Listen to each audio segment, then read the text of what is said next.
கவிதா தன் தோழியின் ஊருக்கு சென்று கொண்டிருக்கையில் அவளது உடைமைகளை தொலைத்துவிட்டால் உறங்கியும் விட்டாள். அதனால் அவள் வழியில் தெரியாத ஒரு கிராமத்தில் இறங்கினாள்.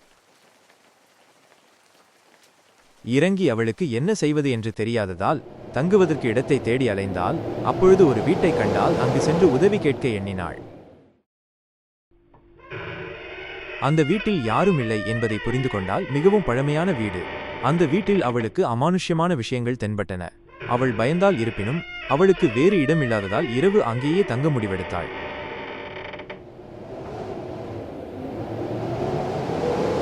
யாரோ ஒருவர் கதவை தட்டுவதும் சென்று பார்க்கும்பொழுது அந்த இடத்தில் யாரும் இருப்பதில்லை.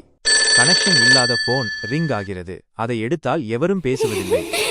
கண்ணாடியின் முன்னால் தெரியும் அவள் உருவம். அவளை பார்த்து சிரிப்பது கோபமாகவும் தோன்றியது.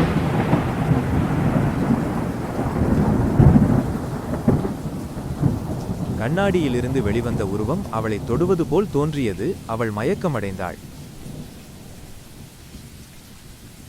வெளிவந்த அந்த வெள்ளை உருவம் அவளை தூக்கிச் சென்று வீட்டிற்கு வெளியில் போட்டது. மயக்கம் தெளிந்து அவள் கண் விழித்த பொழுது அந்த வீட்டின் கதவு டம்டம் என்று அடித்துக் கொண்டிருந்தது. அதில் மை ஹோம் என்று எழுதியிருந்தது. அவள் அதை கண்டு பயந்து ஓடினாள். அவளுக்கு பின்புதான் தெரிந்தது அது ஒரு பேய் வீடு என்று.